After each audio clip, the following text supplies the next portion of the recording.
The trustee. Sir, you need to stop. You're being in contempt of court. You need to stop or I'll have the officer assist you in stopping. All right, Missy. False imprisonment. I want you to stop talking or you can go upstairs to the county jail. Now, do you want to go to jail tonight? The second I also have a right to understand the nature of this. I have a right to understand the nature of. If you don't want to listen to me, you can go to jail. I'm not being disruptive. I'm just trying to understand the nature and cause of the charge. All right, officers, I'm gonna close. What am I doing? I'm sitting here trying to understand the charge. If he gives any more grief. Your Honor, can I please go home? Your Honor, can I please go home? I'll leave. All right, folks. Today we're diving into one of the most baffling sovereign citizen court moments ever caught on camera. This man walks into court facing charges for driving without valid insurance and speeding, both serious offenses, but you'd never know it from the way he acts. Instead of showing even a hint of concern, he's casually arguing with the judge like it's some casual coffee shop debate. But this isn't a laid-back chat. This is a courtroom, and jail time is very much on the table. His attitude raises some serious questions. Is he completely oblivious to the situation? Or is he genuinely convinced he's above the law? And honestly, you've got to give credit to the judge for staying professional while this guy rambles through one confusing rant after another. It's like watching someone talk in circles just to avoid saying, "I messed up." Let me know in the comments what you think. Is he delusional, defiant, or just deeply misinformed? And did the judge handle it the right way, or should things have been shut down sooner? Let's break it all down. Mr. Johnson, appearing in person and pro se. Your name tag on your uniform says Johnson, so I presume you are Mr. Johnson. Now, sir, if you could get right in front of that microphone, thank you. Can you hear me? I can. Sir, yes. You're charged in count 1 with speeding 82 miles per hour in a 65 mile per hour zone. That is a traffic infraction. It is not a charge that carries any jail time. It has a scheduled fine. 82 and a 65 is $87, but then there's also 108 court costs.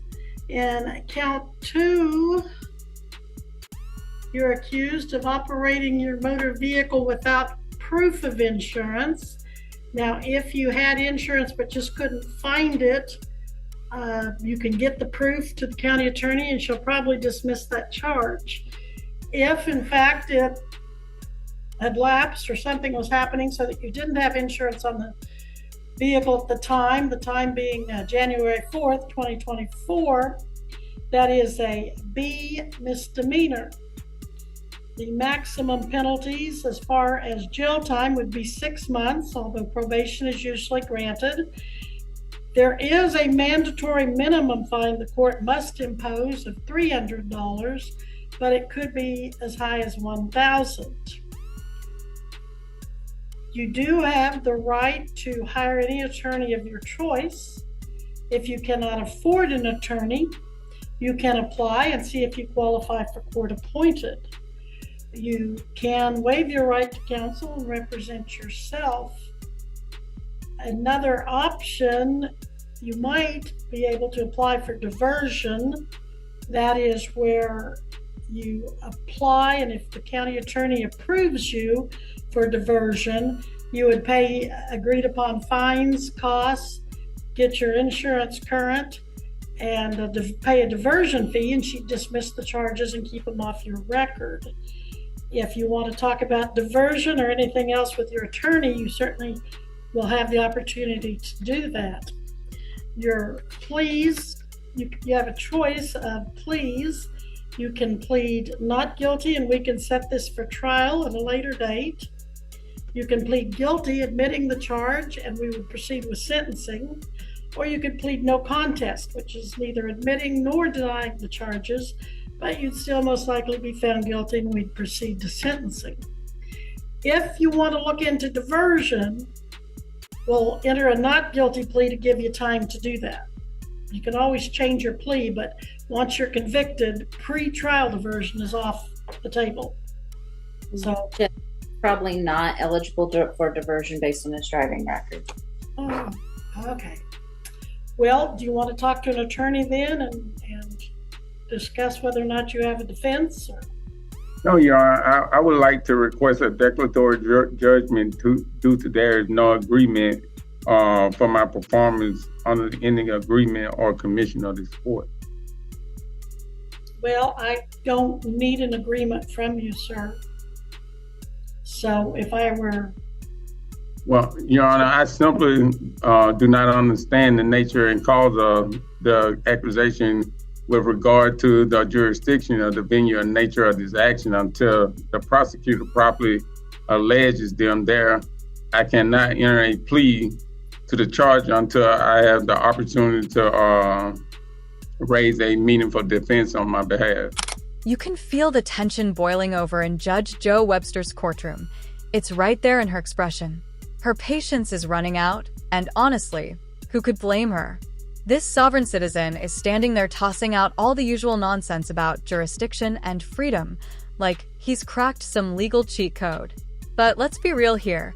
There's no magical phrase that makes driving without a license or insurance suddenly okay. The law doesn't bend just because you read a Reddit post about maritime courts or strawman theories.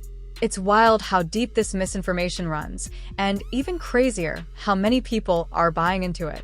You have to wonder what kind of videos or forums are fueling this delusion, because more and more people are showing up in court with this same broken logic. And just when you think it couldn't get worse, oh, it does. This guy isn't just confused, he's about to get straight up hostile. Let's dive back in and watch how Judge Webster handles this meltdown in real time. All right, I will then, since you cannot enter a plea today, I will enter a not guilty plea for you and give you time. I object, Your Honor. I object to you entering a plea to me because I must understand the nature and cause of these accusations. So I do not agree to you entering a plea on my behalf. Well, your position is taken and I'm still going to do it. I will note your objection for the record, but I'm going to enter a not guilty plea. Well, I object to you entering a plea on my behalf. Your objection is noted, and if the time comes, you can appeal that to the Court of Appeals. Now, on the issue of Your Honor, I would like to ask, who bring these charges against me? I should have the right to question. All right, we're not going to have this debate right now. I've told you your charges. I've told you the state of Kansas has filed those through its attorney, Jill Gillette. Now, well, I would like to call the state to the. I would like to call the state to the stand, Your Honor. We're not doing that. State bringing charges against me. Who is it? How did I injure the state? All right, this is your first appearance. I advise you of your rights. I advise you of your charges and possible. Your Honor, I object to the proceeding, for I do not know the nature and cause of the proceeding. I'm entering a not guilty plea. Missy, when is I object to you entering I object to you entering a plea on my behalf. I do not grant you that right. Missy? You're supposed to act as a trustee. Sir, you need to stop. You're being in contempt of court. You need to stop, or I'll have the officer assist you in stopping. Missy? Well, Your Honor, I would like to also bring to according to USC 12203. Deputy Miles, and also Article 3, the judge must operate in good behavior. So therefore, if you're making a threat towards me, then Deputy, that's if he's going to keep being contentious, I'm going to court. have you take him into custody on contempt. Then that would be illegal search and seizures, Your Honor. Wouldn't you need to go back? It will. All right, Missy. False imprisonment. I want you to stop talking, or you can go upstairs to the county jail.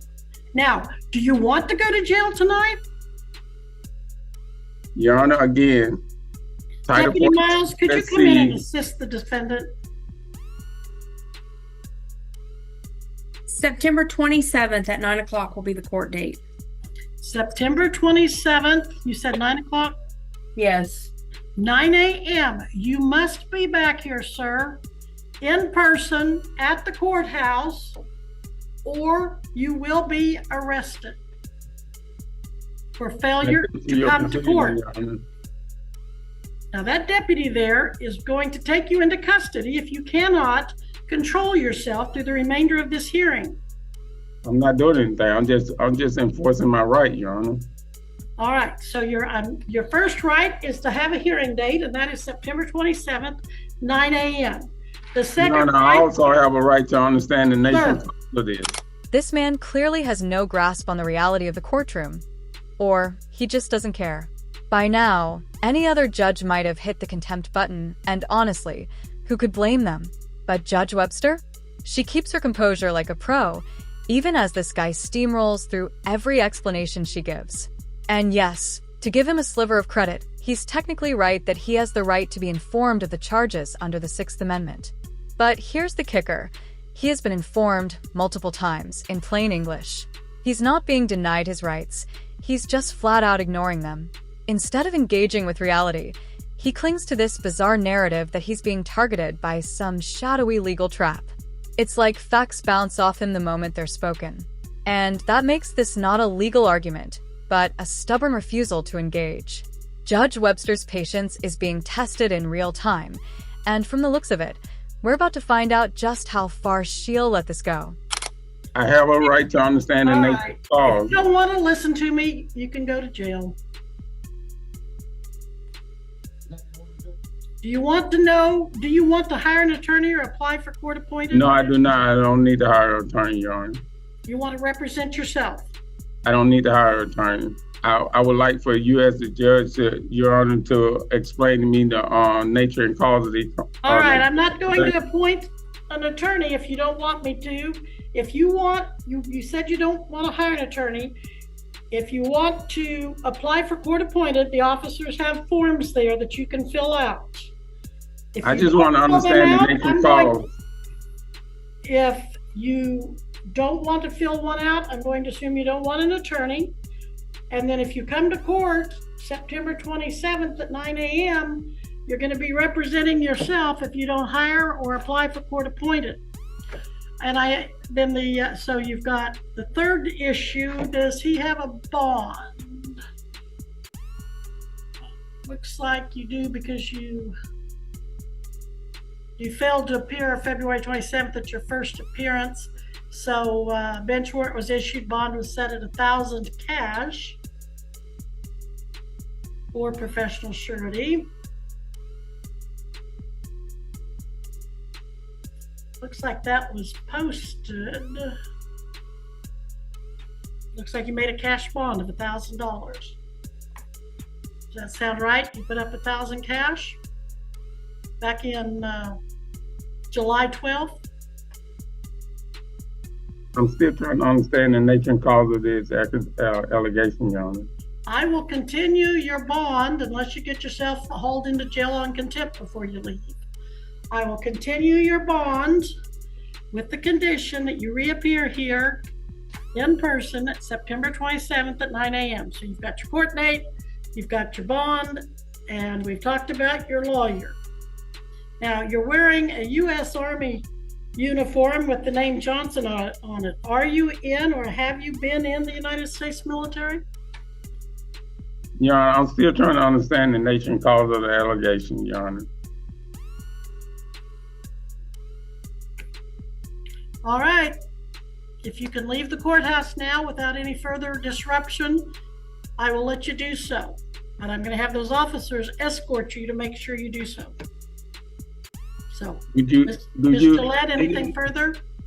Your Honor, it is your oath to explain the nature and cause of the allegation against me. Are you failing to do that? All right. You can either walk out the front door with the officers, or you can walk upstairs to the county jail with the officers. Let me know in the comments. Do you think this guy's finally going to get it together and walk out peacefully? Or is he headed straight for a holding cell? Because honestly, it's a toss-up. The judge has bent over backward giving him chances, clear explanations, repeated warnings, even direct offers to wrap things up. But instead of listening, he keeps reciting the same worn-out sovereign citizen lines like they're some magic legal shield. And here's the part that really throws me. This man served in the U.S. Army. He was literally part of the same government he's now claiming has no authority over him. It's confusing and honestly kind of sad. How do you go from serving your country to rejecting its laws in court? You'd expect someone with that background to at least understand basic rules of engagement, especially in a courtroom. Something about this just doesn't add up. Let's jump back in and see if this goes sideways or finally gets resolved. The Choice is yours. Either leave Your Honor, I'm trying to or understand. leave disruptively. I'm not That's being why an disruptive. I'm attorney just can trying to help. understand the nature and cause of the All right, charges. officers, I'm gonna close What it. am I doing? I'm sitting here trying to understand the charge. If he gives any more grief, All I'm asking is to understand the charges. This I've is for told the you the record. You said it's for the charges. record, so I'm trying to understand what am I being told you charged? the charges. Goodbye, sir.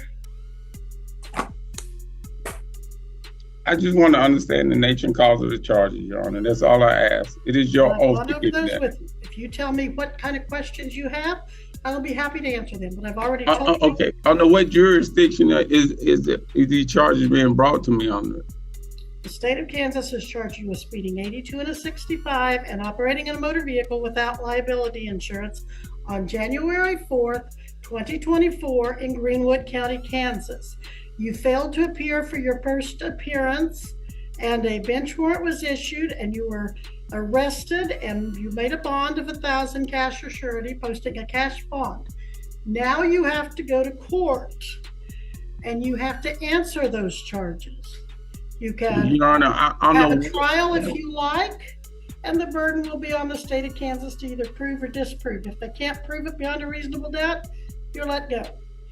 Well, I'm still trying to understand under what jurisdiction am I being charged under, Your Honor? That's all I'm trying to understand. You're being charged under the jurisdiction of the state of Kansas under its criminal.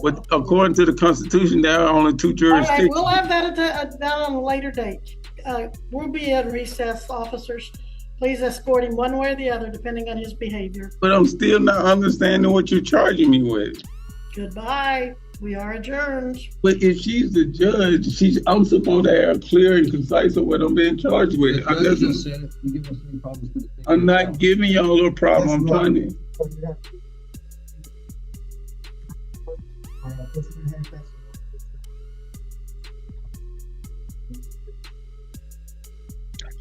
Well, I'm waiting on this, Your Honor, to explain. All right, Missy. But that's it. That's our last case on the docket, isn't it? This is not good. Yes. All right. All